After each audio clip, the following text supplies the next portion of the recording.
अखबार पढ़ने, बैंक और अदालत की सीढ़ी चढ़ने से मना कर। इन्हें सिर्फ बच्चों, अहमकों और अजनबियों से मिलने की इजाजत है, वरना उनके चाहने वालों को दाखिला बंद है।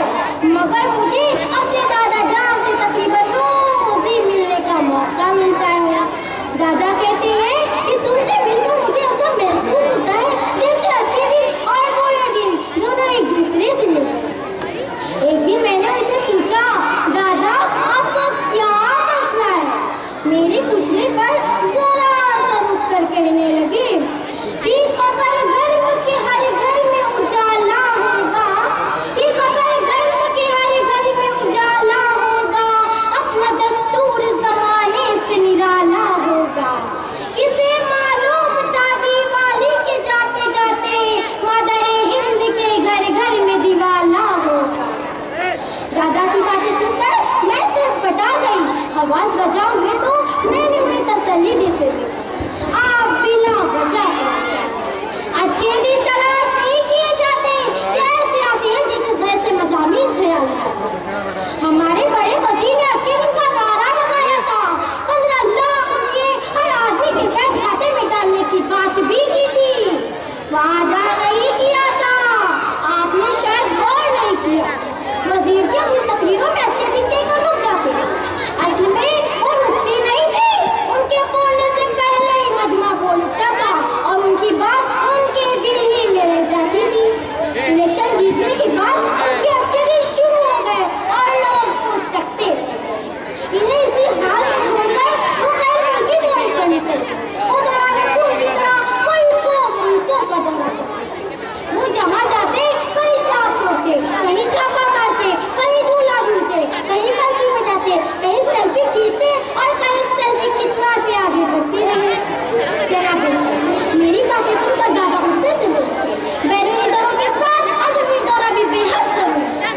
मैंने अर्ज किया, बेशक बहुत जरूरी है, लेकिन ये भी तो सोच के इसकी फिक्र तो उससे होती है जिसका घर बार होता है। संसार को दिलचस्पी उसी को होती है जिसका घर संसार होता है। मोहतरम, हमारी मौजूदा सरकार का कोई काम मकसद से खाली नहीं।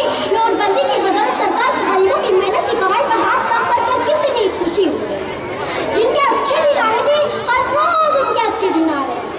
आपकी किस्मत में इंतजार करना लिखा है, तो इंतजार कीजिए और खैर कोई दोस्त ना हमदम ना कोई यार मिला, ना कोई दोस्त ना हमदम ना कोई यार मिला, फूलों की चाह में दादा को कारज़ार मिला। कसूर आपका है, इसको क्या किया जाए, हम इंतजार में थे, हमको इंतजार मिला। सामईन कराम, बेशक मेरे दादा की बातों में तो, मगर मुझे उनके घर को गलत करने की जिम्मेदारी निभानी थी, इसलिए मैंने उन्हें कायल करने की कोशिश करते हुए मेरे दादा जान, मेरे हिंदुस्तान अच्छे दिन वाली सरकार की रात में मेहनत के बावजूद अपोजिशन की दाल नहीं गल रही है। जरा सोचिए, दाल में कुछ काला है या जालिम दाल ही काली है। साहिबो, जिसके लिबास में जेब ना हो, जो घर की हिस्सी वाला ना हो, उससे भला आटे दाल का भाव पूछना और न घर का सवाल करना कहाँ की दानिशमंदी है।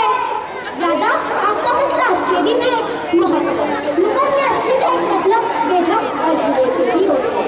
अगर आप ये बात दिल में बांध लें कि अच्छे से पाला पड़ा है तो आपको कोई दुख ना होगा। चलते चलते मैंने दादा की खिदमत में 4 मिसरे पेश किए। क्यों भला अच्छे दिनों को ढूंढते रहते हैं आप, क्यों भला अच्छे दिनों को ढूंढते रहते हैं आप, हाकिमों को क्यों समझ बैठे हैं अपने माई बाप। आज ही घर बांध ली है आसमां वाले से बांध, है बड़ी मजबूत दादा, उसकी लाठी उसकी थाप। इतना सुनते ही दादा ने मुझे गले से लगा लिया। यहाँ आने से पहले भी उन्होंने मुझे गले लगा कर मुझसे किया था। अल्लाह हाफ़िज़।